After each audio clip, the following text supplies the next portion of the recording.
Welcome to CLC judicial let education be not commercialized. हम लोग इस मिशन के अंतर्गत लॉ के तकरीबन सभी सब्जेक्ट्स का वीडियोज बनाकर उसे यूट्यूब पर डालने का प्रयास कर रहे हैं। फिलहाल IPC सीरीज चल रहा और ये ऑलमोस्ट कंप्लीट ही होने वाला है। थोड़े बहुत कुछ टॉपिक्स रह गए हैं, उम्मीद है कि ये जल्दी कंप्लीट हो जाएगा। अगर IPC से संबंधित आप कोई टॉपिक पे वीडियो चाहते हैं तो कमेंट बॉक्स में हमें ज़रूर बताएं। हम उस टॉपिक पर वीडियो बनाने का भरपूर प्रयास करेंगे। इन वीडियोज का उद्देश्य है कि इन वीडियोज को आप देखकर अपनी तैयारी, चाहे जिस लेवल का आप एग्ज़ाम दे रहे हो, कॉलेज एग्ज़ाम हो या UPSC, higher judicial exam, APO, किसी भी लेवल का, किसी भी तरह का एग्ज़ाम हो, इन वीडियोज को देखकर आप अपनी तैयारी बेहतरीन तरीके से कर सकते हैं। CLC के इस मिशन को पूरा करने में आप अपना बहुमूल्य सुझाव हमें अवश्य दीजिए। कमेंट बॉक्स के जरिए आप अपना फीडबैक हम तक जरूर पहुंचाएं, हम उन पर अवश्य ही विचार करेंगे। तो आइए आज का टॉपिक अब हम लोग शुरू करते हैं। आज का टॉपिक, आज का क्वेश्चन आपको लिया गया है राइटिंग को समझाने के लिए।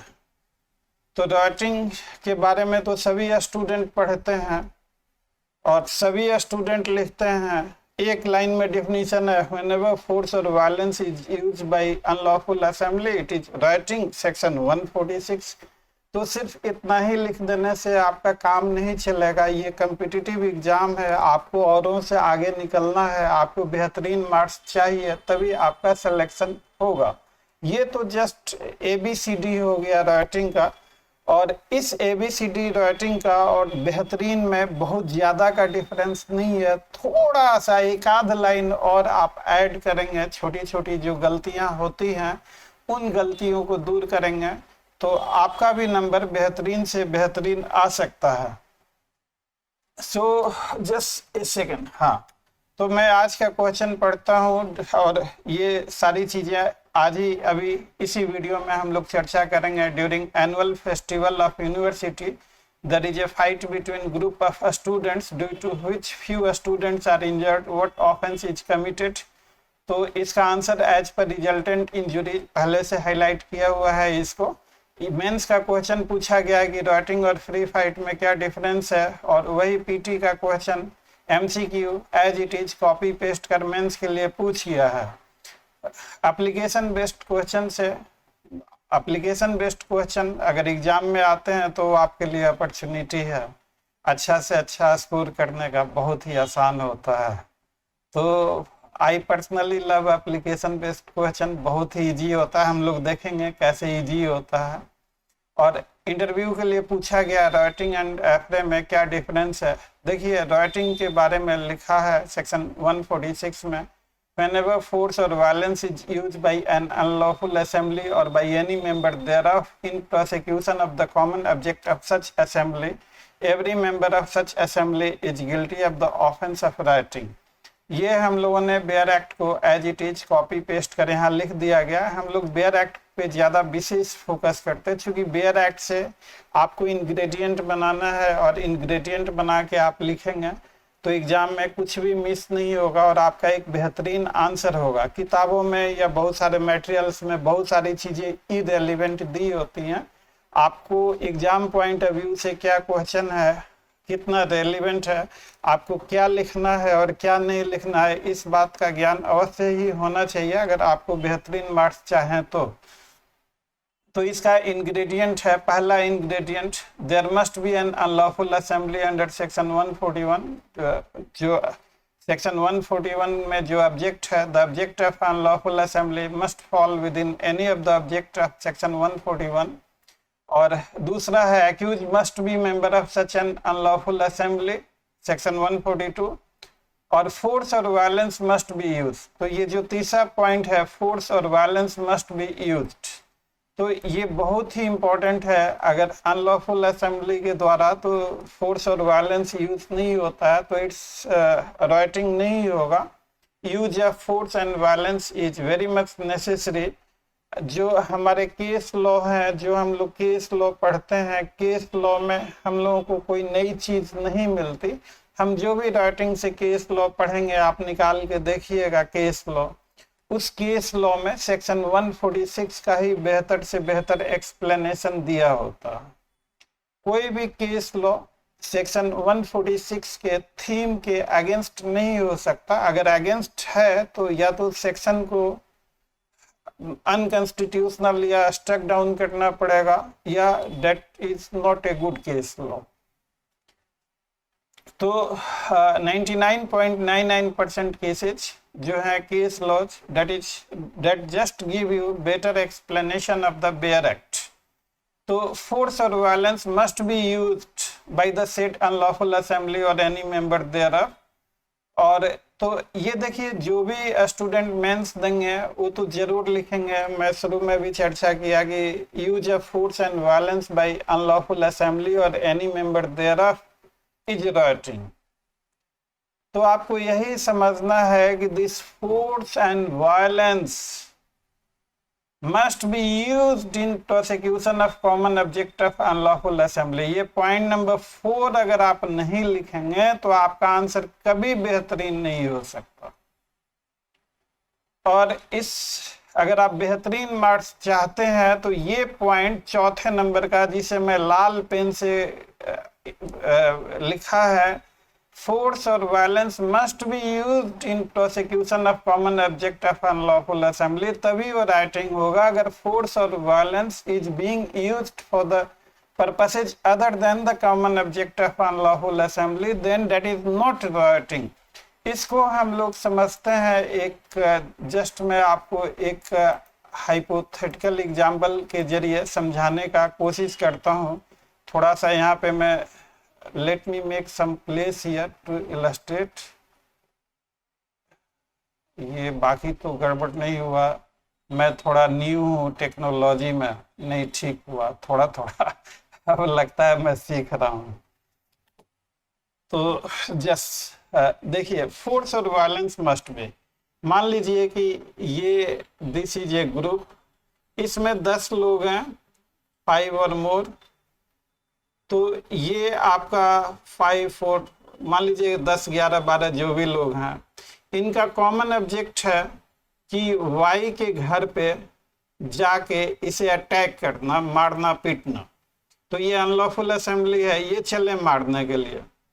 इनमें से एक जो मेंबर है उसका पड़ोसी जेड है, इस मेंबर का और जेड का आपस में कुछ रंजिश चल रही है। तो इसने देखा, जेड ने देखा कि अभी हम लोग 10 हैं, इसने ये जो अनलॉफुल असेंबली का जो मेंबर है जिसकी जेड से व्यक्तिगत रंजिश है, जेड उस आदमी का पड़ोसी है, तो इस अनलॉफुल असेंबली का ऑब्जेक्ट है कि वाई को जाके अटैक करना। लेकिन जेड को अटैक करना इस अनलॉफुल असेंबली का ऑब्जेक्ट नहीं है। ये ऑब्जेक्ट जेड को अटैक करने का इस असेंबली के एक मेंबर का इंडिविजुअल ऑब्जेक्ट है। तो इसने जो है इसको जेड को पीटना शुरू कर दिया। तो ये जो जेड की पिटाई हुई, will that be rioting? No, that will not be rioting. तो फोर्स और violence has to be used in prosecution of common object of unlawful assembly. और इसी बात को हमारे सुप्रीम कोर्ट ने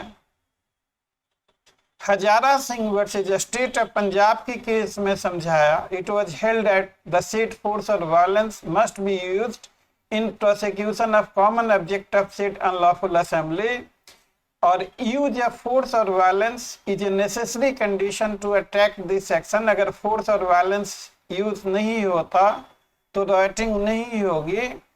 and force and violence used by, मैं लिख देता हूँ इसको। अब चूंकि मैं नेचुरल फ्लो में पढ़ाता, जब मटेरियल तैयार होता कोई और लोग मटेरियल तैयार करते पढ़ाते हमें, तो कभी कभी हो जाता है। इफ फोर्स, मेरी हैंड राइटिंग थोड़ी अच्छी नहीं है, इफ फोर्स और violence is used for purposes other than object of unlawful assembly,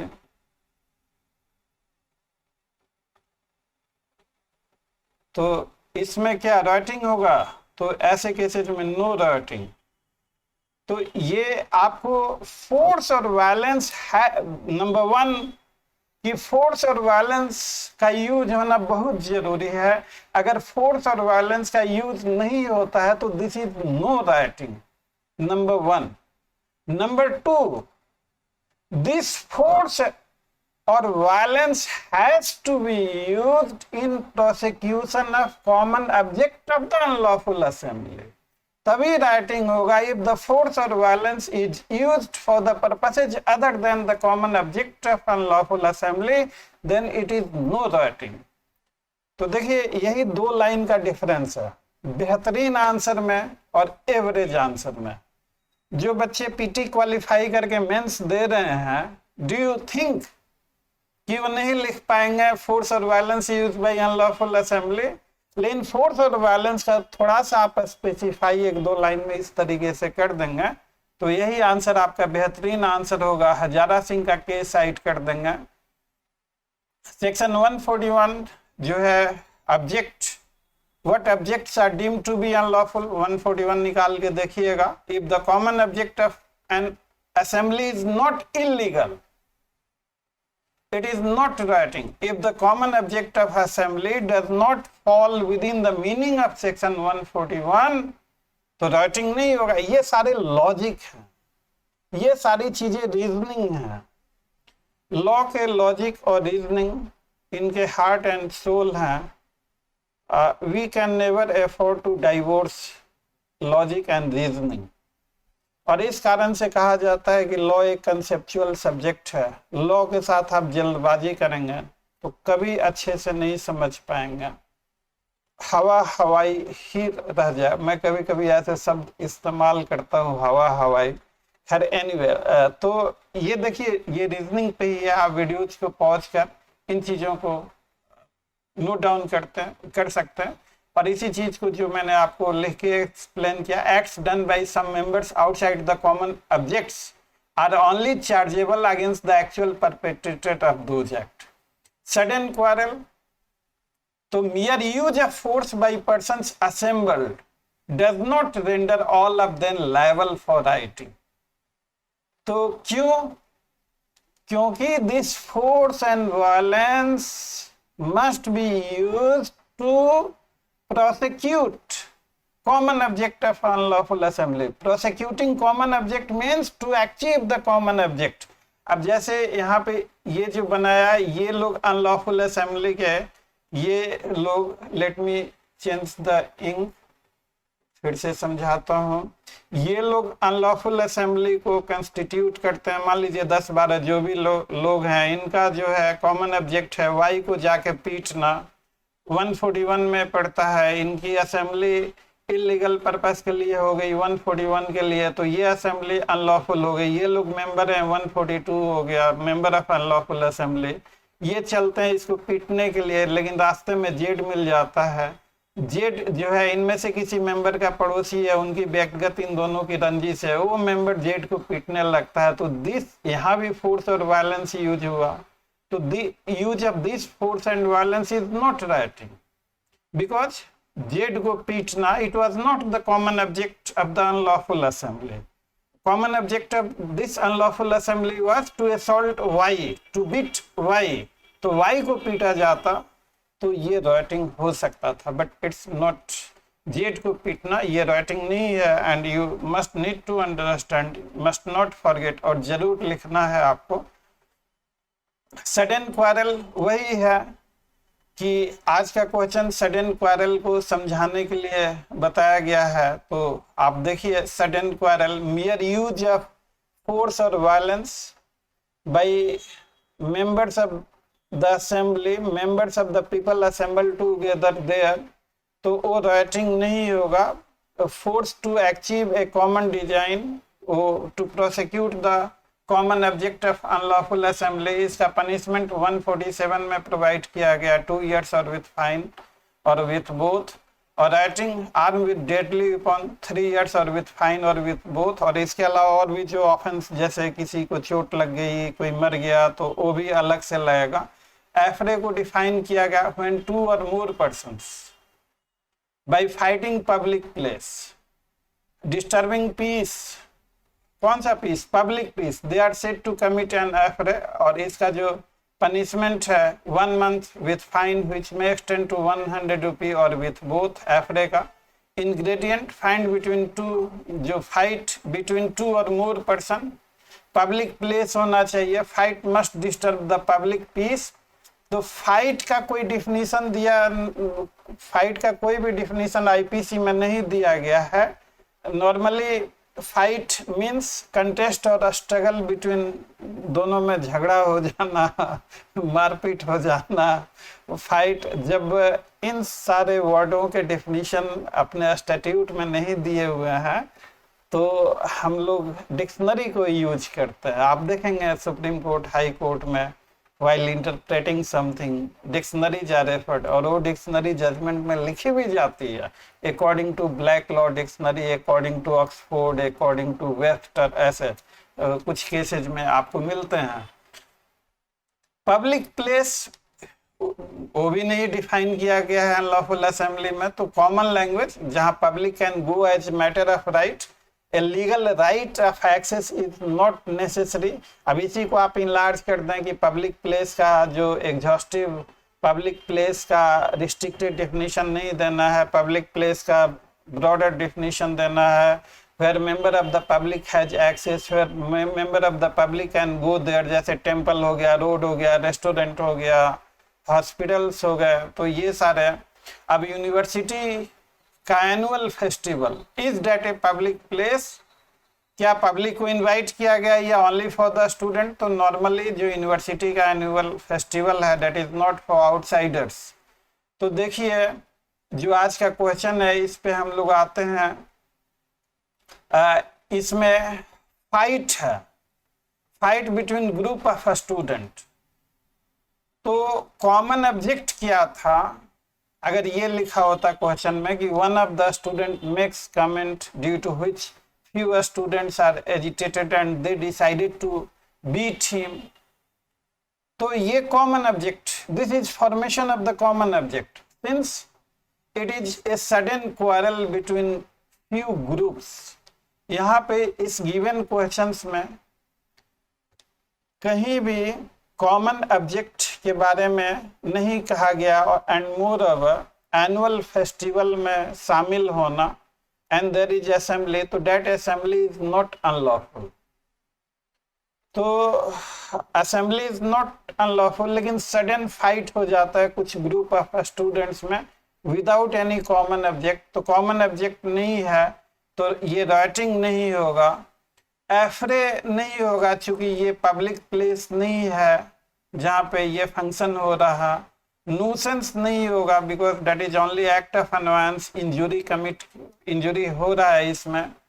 तो एज पर अब जिनको जिनको चोट लगी उसके हिसाब से ये होगा। Difference between rioting and free fight, तो आप इसमें ऐसे आप सिंपल लिखना है, आपको राइटिंग का डेफिनेशन दिया हुआ 146 में, whereas free fight has not been defined under IPC, free fight normally means, ऐसे करके आप लिख सकते हैं इस क्वेश्चन को। और मैंने स्टार्टिंग में कहा कि एप्लीकेशन बेस्ड क्वेश्चन बहुत इजी होते हैं, बेहतरीन होते हैं, बेहतरीन मार्क्स पाने के लिए।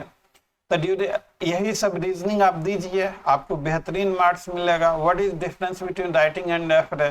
तो राइटिंग जो है इन दोनों में डिफरेंस, दोनों के बारे में बताया गया है कि राइटिंग 146 में, एफरे 159 में। राइटिंग में force or violence used for the prosecution of the common object either by unlawful assembly or any member thereof. Affray is fighting into a public place by 2 or more persons। तो ऐसे करके आप लिखेंगे तो आपका answer बेहतरीन होगा।